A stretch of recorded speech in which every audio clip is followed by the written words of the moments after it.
옆 사람과 인사합시다. 언약적인 사랑을 체험하세요. 저번에 아랍에 피납된 사람들의 부모님 인터뷰를 본 적이 있는데 진짜 미안해 하더라고요. 밥 먹는 것도 미안하고 자는 것도 미안하고 아무것도 안 하고 있는 자체가 미안하고 내 자녀가 저기서 잡혀서 죽어가는데 할 수 있는 게 아무것도 없으니까 모든 게 미안하고 안타깝고. 근데 우리 아버지 하나님은 우리를 사랑하셔서 직접 오셔서 죽으시고 부활하셔서 우리를 구원하셨습니다. 그 사랑을 오늘도 확인하시고 은혜 누리는 시간 되시기 바랍니다. 첫 번째, 주의 길로 나아가시기 바랍니다. 지금 17편을 지금 하고 있습니다. 어느 정도 이렇게 흐름을 쭉 보고 있는데 시편에 나오는 그 귀중한 은혜를 꼭 회복하시기 바랍니다. 시편 17편은 다윗이 사울의 박해를 피해서 마온 황무지 엔게디 요새를 전전하다가 지은 시편이거든요. 죽음과 같은 위기가 와서 영혼을 쏟아내는 마음으로 하나님 앞에 부르짖는 그런 내용입니다. 다윗이 사울에게서 쫓겨서 십 황무지에 숨었는데 거기에서도 밀고자가 있어서 마온 황무지로 이동했습니다. 다윗이 사울에게만 배척당한 것이 아니고 사울을 따르는 대다수의 국민들에 의해서 배척을 당했기 때문에 사실 극도의 불안과 우울함이 올 수가 있는 것이죠. 이런 상황 속에서 다윗이 어떻게 기도했고 응답받았는지 오늘 본문을 통해서 확인해 보시기를 바랍니다. 시편 17편 1절 여호와여 의의 호소를 들으소서 나의 울부짖음에 주의하소서 거짓되지 아니한 입술에서 나오는 나의 기도에 귀를 기울이소서. 이 간청은 들어달라는 울부짖음입니다. 이 간청은 시편에서 자주 등장합니다. 다윗이 사울의 박해를 받는 것이 다윗의 잘못이 아니잖아요. 굉장히 억울한 일이고 부당한 일이거든요. 그래서 다윗이 하나님 나는 무죄합니다. 나의 호소는 의의 호소입니다. 나의 말은 거짓되지 않은 입술에서 나오는 말입니다. 이렇게 말을 하고 있습니다. 하나님여 나의 울부짖음은 당신께서 들을 만한 가치가 있습니다. 이렇게 고백하고 있습니다. 그런데 또 한 가지 생각해 볼 것은 이 거룩하신 하나님 앞에 어떤 인간이 이렇게 얘기할 수 있습니까? 사실은 말이 안 되는 내용이잖아요. 하나님 앞에 어떻게 이렇게 당당하게 얘기할 수가 있는지. 하지만 다윗은 이렇게 기도하고 있거든요. 지금 다윗은 하나님의 법정에 출두한 상태입니다. 피고로서 심리를 청원하기 위해서 재판장이신 하나님 앞에서 자기의 주장이 옳다. 나는 결백하다. 라고 지금 말하고 있습니다. 시편 17편 2절 주께서 나를 판단하시며 주의 눈으로 공평함을 살피소서. 하나님 나에게 너는 결백하다 라고 선언해 주세요라고 고백하는 거죠. 지금 한때 정치 현장에서는 재판 거래도 있었고 뇌물을 받고 부당하게 재판하고 그런 적도 있었잖아요. 다윗은 하나님 공평하고 옳게 판단해 주십시오 라고 요청하죠. 이 말은 하나님 당신은 부정한 분이 아니지 않습니까? 공의롭게 살펴주시옵소서 라고 말하는 내용입니다. 아주 확신 있게 얘기하는 내용이죠. 여기에서 놀라운 점이 발견되잖아요. 다윗이 어쩌면 이렇게 하나님 앞에 담대하게 확신 있게 이런 말을 할 수 있을까? 사실 우리도 깨끗한 양심이나 정당한 명분에 의해서가 아니라 예수님이 나를 위해 죽으셨잖아요. 우리의 죄를 위해 죽으시고 부활하셔서 우리를 의롭다 하시고 죽음에서 부활하셔서 사망과 사단의 권세를 정복했기 때문에 우리가 정말 예수 그리스도로 말미암아 이런 다윗의 담대함을 같이 공유할 수가 있는 것입니다. 복음 누리는 사람은 담대함이 생기거든요. 그걸 한번 느껴보시기를 주의 이름으로 축원합니다. 하나님을 떠난 인간은 영적으로 죽었고 천천히 죽어가고 있습니다. 우리도 마찬가지잖아요. 그리고 나중에 몸과 영혼이 분리되는 물리적인 죽음이 오고 영원한 사망에 이르게 됩니다. 이런 슬픈 현실 어떻게 하겠습니까? 예수님이 이 땅에 오셔서 죄 때문에 온 저주잖아요. 그 죄를 해결하시고 모든 죄를 용서하시고 죽음에서 부활하셔서 사단의 권세를 깨뜨리고 죽음의 세력을 정복하시고 그 안에 있는 모든 저주재앙 영적인 문제를 해결하셨잖아요. 그리고 부활하시고 승천하셨는데 믿을 때 성령께서 내 안에 오셨다라는 말은 뭐냐? 너는 의인이다. 성령께서 내 안에 오시지 않고서는 의인이 될 수 없는데 성령께서 내 안에 오심으로 너는 죄가 없다. 끝났다. 해방받았다. 너는 하나님의 자녀다. 천국 백성이다. 심지어 그리스도 안에 내가 들어갔기 때문에 예수님의 모든 이동은 나의 이동이고 예수님의 위치는 나의 위치입니다. 하늘의 오르심도 내가 올른 거잖아요. 그 죽음과 부활이 나의 것이잖아요. 그 안에서 우리 인생의 모든 문제가 해결된 거거든요. 이 확신이 우리에게 너무 중요합니다. 시편 17편 3절 4절 주께서 내 마음을 시험하시고 밤에 내게 오시어서 나를 감찰하셨으나 흠을 찾지 못하셨사오니 내가 결심하고 입으로 범죄하지 아니하리이다. 사람의 행사로 논하면 나는 주의 입술의 말씀을 따라 스스로 삼가서 포악한 자의 길을 가지 아니하였사오며. 우리는 여기에서 이런 질문을 또 할 수밖에 없습니다.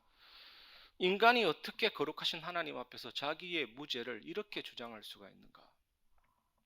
누가복음 11장 4절에 예수님께서 우리의 죄를 사하여 주옵소서라고 기도하라 했잖아요. 우리는 죄인이면서 의인이고 의인이면서 죄인인데.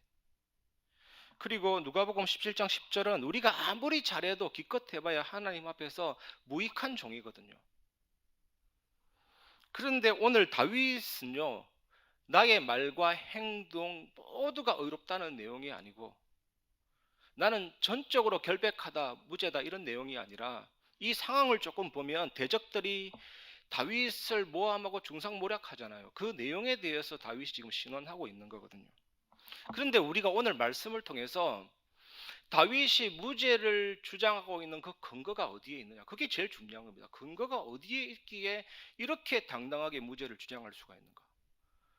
욥도 죄가 없는 사람이 아닌데 굉장히 어렵다고 하거든요. 본인 스스로가. 그 근거가 어디에 있느냐? 여러분, 그 근거가 뭐냐? 하나님의 의, 예수 그리스도입니다. 예수님이 하나님의 말씀을 다 이루셨고 예수님이 율법의 요구를 다 이루셨고 나를 대신해서 형벌 당하셨잖아요.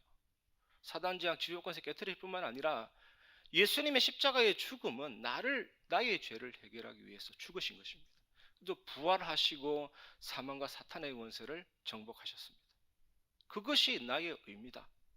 칭의라는 말은 마치 죄 한 번도 지은 적이 없는 자처럼 죄를 알지도 못하는 자처럼 취급해 주시고 그게 첫 번째고 두 번째는 친자녀로 삼아 주시죠.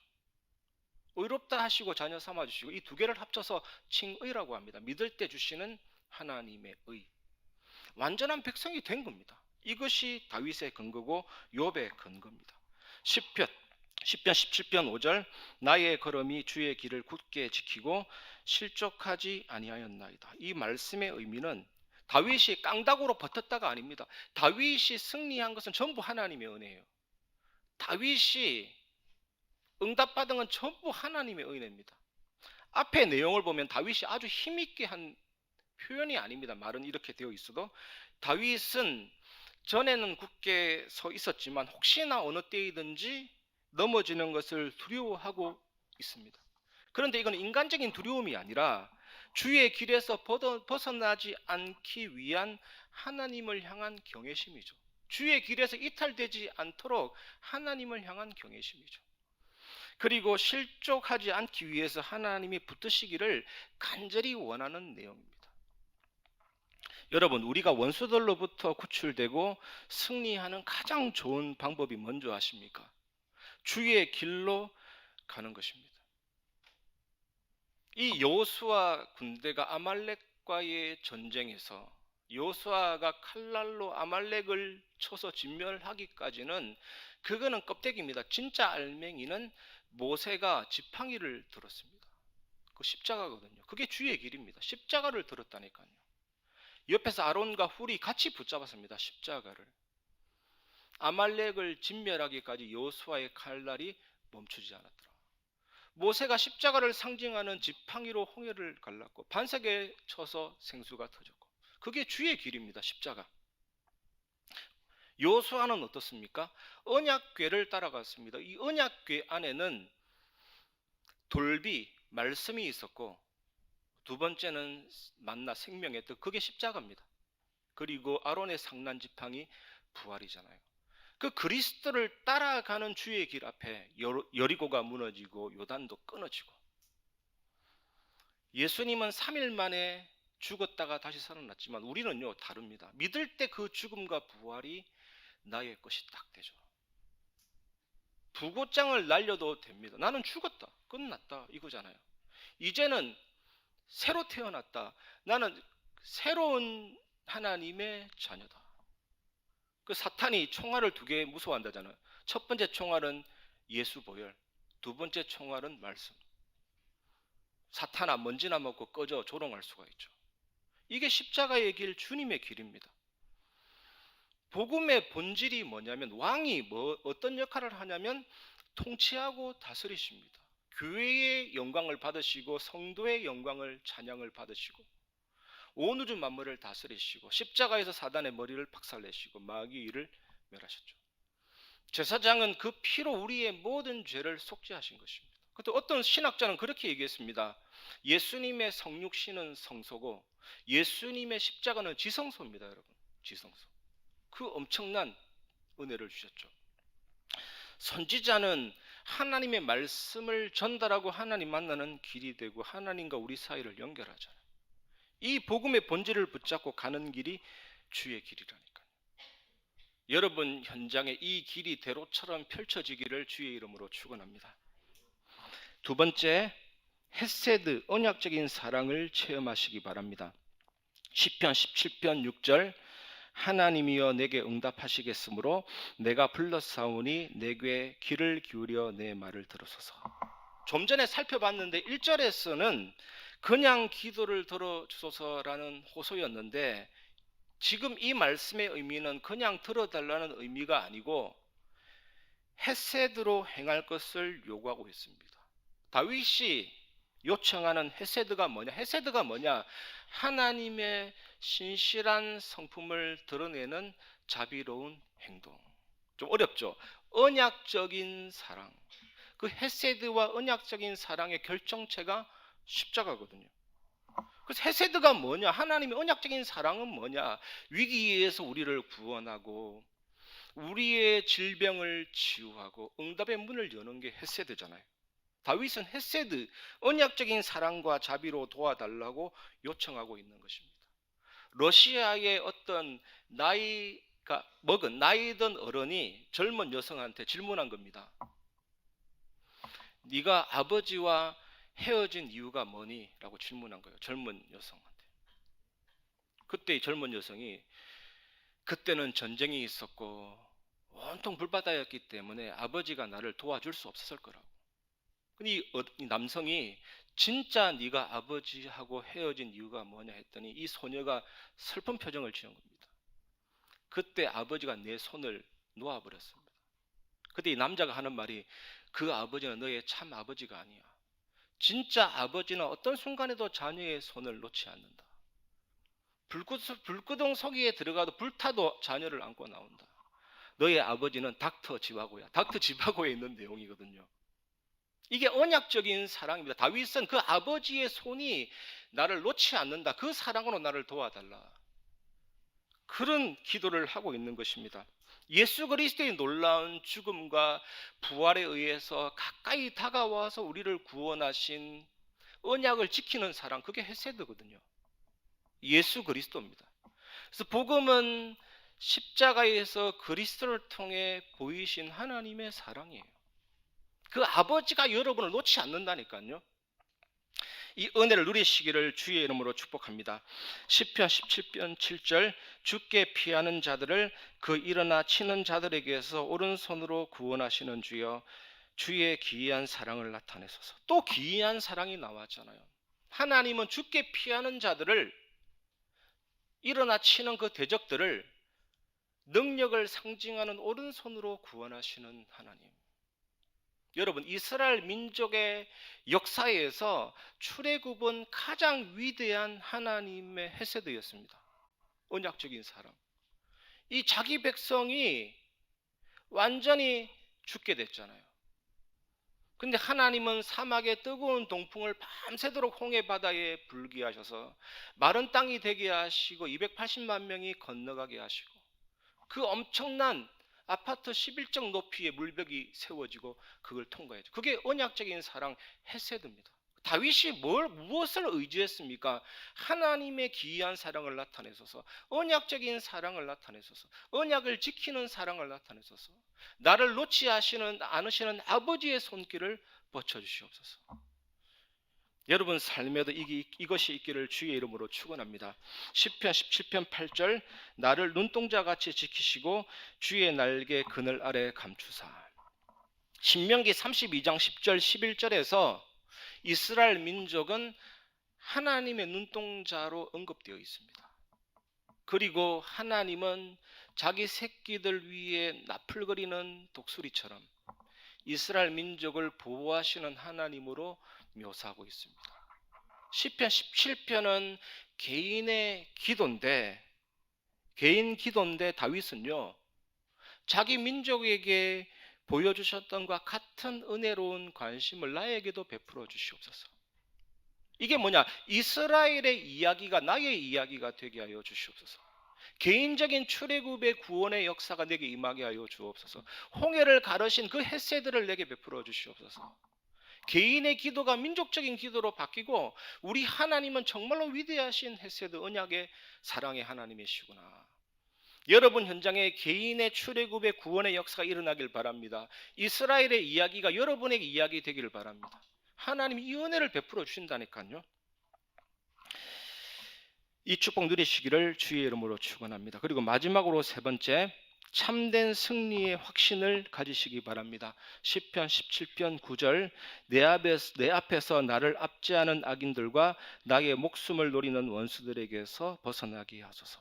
하나님의 도우심으로 압제하는 악인들, 둘러싼 대적들에게 쌓여 있다 할지라도 다윗은 안전했습니다. 다윗은요, 전투에서 면제해 달라는 기도가 아니고 그 전투에서도 승리하게 하여 주시옵소서. 위기를 없애달라고 아니고 그 속에 길이 있거든요. 노아와 가족들은요, 방주 안에 들어가서 홍해라는 엄청난 저주를 통과해서 살게 된 거거든요. 성경에서 구원은 항상 두 가지 차원이 있습니다. 부정적인 차원, 홍수, 긍정적인 차원, 방주. 이 두 가지를 모두 가지고 있거든요. 여러분, 유대인들이 지키는 달력이 있습니다. 그게 유대력이거든요. 유대력 1월 7일은요, 굉장히 의미 있는 날입니다. 노아 가족들이 방주 안에 들어가서 홍수라는 죽음을 120일간 거치고 아라랏산에 도달한 날짜가 유대력 1월 7일. 이스라엘 백성이 홍해를 통과해서 가나안으로 간 그 날이 유대력 1월 7일. 예수님이 부활하신 날이 1월 7일입니다. 이 세 가지는 의미가 같아요. 방주 안에 들어가서 죽음이라는 홍수를 통과해서 아라랏산이라는 부활에 이른 겁니다. 이스라엘 백성이 홍해라는 죽음을 통과해서 생명에 이르는 것입니다. 예수님이 죽음에서 부활에 이르는 것입니다. 엄청난 은혜로운 날이죠. 그래서 어떤 결론이 나옵니까? 압제가 일어나고 생명을 노리는 원수들이 공격할 때 우리는 어디로 들어가야 됩니까, 여러분? 오직 그리스도 안으로 들어가시기 바랍니다. 이미 내 안에 계시고 창세기 7장 7절 방주 안에 들어갔더니 120일간의 홍수도 물이 침몰치 못했습니다. 갈라디아 2장 20절, 내가 그리스도와 함께 그 속에 들어가. 이제는 그 죽음이 나의 죽음이 되고 그 부활이 나의 부활이 되고 예수님이 십자가에서 다 이루신 그 부활의 그 복음의 능력이 내 안에 들어오기 때문에 하나님의 의는 우리의 노력이 아닙니다. 저는 예전에 다 절망인 거 있죠. 하라는 말은 빼. 하라는 말은 빼. 되어진다는 말만 딱 잡아. 근데 하라는 말이 부담이 아니라 그건 내보고 하라는 게 아닙니다. 예수님의 죽음과 부활이 은혜가 내게 들어오면 나를 그렇게 만들어 주거든요. 인격을 변화시켜 주거든요. 그게 갈라디아 2장 10절 주님과 함께. 요한복음 15장 5절 내가 가진데 그리스도께 접붙임 돼버리니까 그 안에서 나오는 생명의 진액을 받아서 우리는 승리의 사람이 되는 것이고, 로마서 6장 5절 그의 죽음과 연합한 자가 되면 그 부활과도 연합한 자가 되리라. 그 속으로 들어가라. 사단 재앙 주요권 깨뜨리신 그 능력 속으로 들어가라. 우리의 노력이 필요한 거 아니잖아요. 정말로 믿으시기 바랍니다. 그 은혜를 누리시기를 주의 이름으로 축원합니다. 그럼 참된 승리의 확신이 넘치게 됩니다. 이 축복 누리시기를 주의 이름으로 축원합니다. 말씀을 마무리하겠습니다. 주기철 목사님이 일사각오 얘기했잖아요. 십자가가 들어오면 그 고백이 됩니다. 십자가가 내게 들어오면 나도 주님을 위해서, 주님이 나를 위해 모든 것 다 던지셨는데 나도 주님을 위해서 일사각오 딱 되는 거죠. 은혜를 알면 그렇게 바뀌는 겁니다. 그래서 진짜 전도하는 사람들 보면 삶이 다르잖아요. 완전히 올인해버리잖아요. 집중해버리고. 그게 십자가 복음의 능력입니다. 특히 이 언약적인 사랑 헤세드를 안다면요, 하나님이 나에게 끊임없이 지키시는 언약적인 헤세드를 안다면 나는 어떻게 살아야 되는지 이제 달라지기 시작합니다. 그래서 첫 번째 결론은 그리스도의 말씀이 풍성해지고 충만해집니다. 그 주님의 말씀이 엄청나게 좋은 겁니다. 엄청나게. 그 사랑의 음성이 엄청나게 좋은 겁니다. 나를 사랑하는 자는 내 계명을 지키리니. 그 주님의 음성이 내게 들려오기 시작하고 담겨지기 시작하고 충만해지기 시작하고 풍성해지기 시작합니다. 그러면서 하나님과의 관계가 깊어집니다. 깊어져요. 그리스도의 말씀이 풍성하게 거하는 만큼 성령으로 충만하게 되는 것입니다. 원리입니다. 이건 두 번째는 그러면서 예배가 회복이 됩니다. 시와 찬미와 신령한 노래들이 이제는 나오기 시작하면서 성령께서 낳아주시는 첫 번째 행동이 예배가 완전히 회복이 됩니다. 그가 반드시 계신 것과 우리는 죽은 신에게 예배드리는 것이 아니고 하나님은 영이시니 예배하는 자가 영과 진리로 예배할지니라. 하나님은 무한성, 영원하십니다. 전지전능하십니다. 무소부재하십니다. 모든 걸 초월하십니다. 그 하나님 앞에 영과 진리로 예배하게 되는 것입니다. 세 번째는요, 전도. 피차 가르치고 건면하고 성령께서 낳아주시는 이 삶, 전도입니다. 그래서 여러분, 내 영혼이라는 이 엄청난 이 성 안에 누가 계시느냐만 생각해도 이런 벌어져요. 내 영혼의 마을, 내 영혼의 성 안에 임마누엘 왕자, 이 하나님이 내 안에 계신다.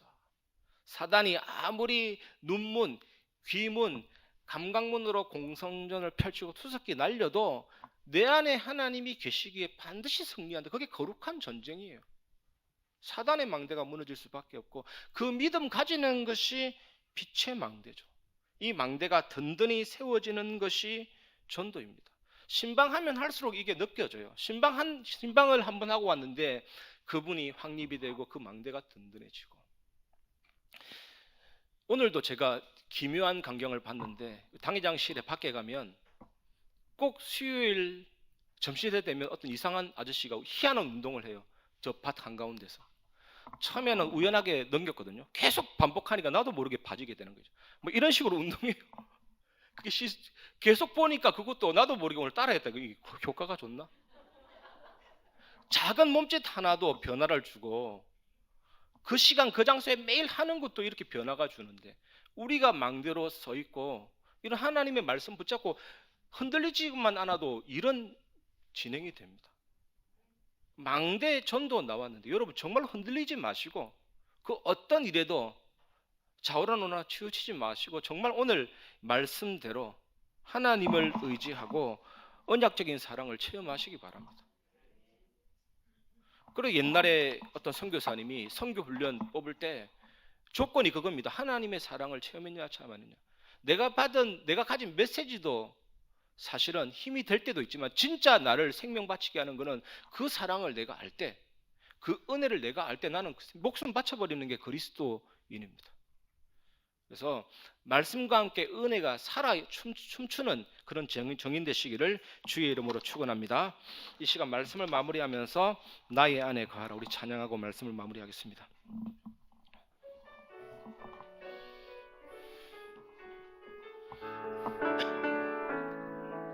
나의 안에 거하라 나는 내 하나님이니 모든 환난 가운데 너를 지키는 자라 두려워하지 말라 내가 널 도와주리니 놀라지 말라 내 손 잡아주리라 내가 너를 지명하여 불러 불렀나니 너는 내 것이라 내 것이라 너의 하나님이라 내가 너를 보배롭고 존귀하게 여기노라 너를 사랑하는 내가 너를 지명하여 불렀나니 너는 내 것이라 내가 너를 지명하여 불렀나니 너는 내 것이라 내 것이라 너의 하나님이라 내가 너를 보배롭고 존귀하게 여기